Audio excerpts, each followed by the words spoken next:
ಇದು ಪ್ರಸಿದ್ಧ ಶ್ರೀ ಭೂವರಾಹ ಸ್ವಾಮಿ ದೇವಸ್ಥಾನದ ಹಿನ್ನೆಲೆಯ ಚರಿತ್ರೆ. ಇದನ್ನ ಕೇಳಿ ನಿಮ್ಮ ಕಷ್ಟಗಳೆಲ್ಲ ಪರಿಹಾರವಾಗಲಿ. ಶ್ರೀ ಭೂವರಾಹ ಸ್ವಾಮಿ ದೇವಸ್ಥಾನ, ವರಹನಾಥ, ಕಲ್ಲಹಳ್ಳಿ. ವಿಶೇಷತೆ ಹಾಗೂ ವಿಗ್ರಹದ ಬಗ್ಗೆ ನಿಮಗೆ ಗೊತ್ತಿದ್ಯಾ?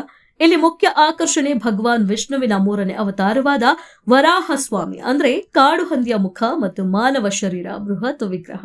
ಸುಮಾರು 15 ಅಡಿ ಎತ್ತರದ ಈ ಏಕಶಿಲಾ ವಿಗ್ರಹವು ಅತ್ಯಂತ ಸುಂದರವಾಗಿದ್ದು, ಸ್ವಾಮಿಯು ತನ್ನ ಮಡದಿಯಾದ ಭೂದೇವಿಯನ್ನ ತನ್ನ ಎಡ ತೊಡೆಯ ಮೇಲೆ ಕುಳ್ಳಿರಿಸಿಕೊಂಡಿರುವ ಭಂಗಿಯಲ್ಲಿದೆ.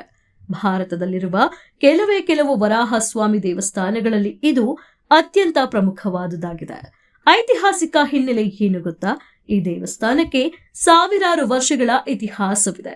ಪುರಾಣಗಳ ಪ್ರಕಾರ ಗೌತಮ ಮಹರ್ಷಿಗಳು ಇಲ್ಲಿ ತಪಸ್ಸು ಮಾಡಿದ್ದರು ಎನ್ನಲಾಗುತ್ತೆ.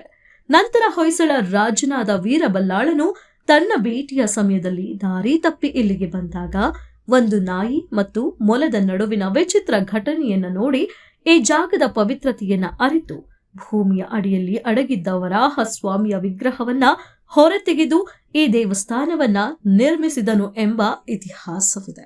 ಇನ್ನು ಈ ದೇವಸ್ಥಾನದ ಸ್ಥಳ ಮತ್ತು ನಿಸರ್ಗ ಎಲ್ಲಿದೆ ಎಂದರೆ, ಈ ಕ್ಷೇತ್ರವು ಹೇಮಾವತಿ ನದಿಯ ದಂಡೆಯ ಮೇಲಿದ್ದು ಅತ್ಯಂತ ಪ್ರಶಾಂತ ಹಾಗೂ ನಿಸರ್ಗ ರಮಣೀಯ ವಾತಾವರಣದಿಂದ ಕೂಡಿದೆ. ನದಿಯ ತಟದಲ್ಲಿರುವುದರಿಂದ ಭಕ್ತರಿಗೆ ಆಧ್ಯಾತ್ಮಿಕ ನೆಮ್ಮದಿಯ ಜೊತೆಗೆ ಪ್ರಕೃತಿಯ ಸೌಂದರ್ಯವೂ ಸಿಗುತ್ತದೆ. ದರ್ಶನದ ಸಮಯ ಪ್ರತಿದಿನ ಬೆಳಗ್ಗೆ 9:30ರಿಂದ ಮಧ್ಯಾಹ್ನ 1:30ರವರೆಗೆ ಮತ್ತು ಸಂಜೆ 3:30ರಿಂದ ರಾತ್ರಿ 7ರವರೆಗೆ ದೇವಸ್ಥಾನವು ತೆರೆದಿರುತ್ತದೆ.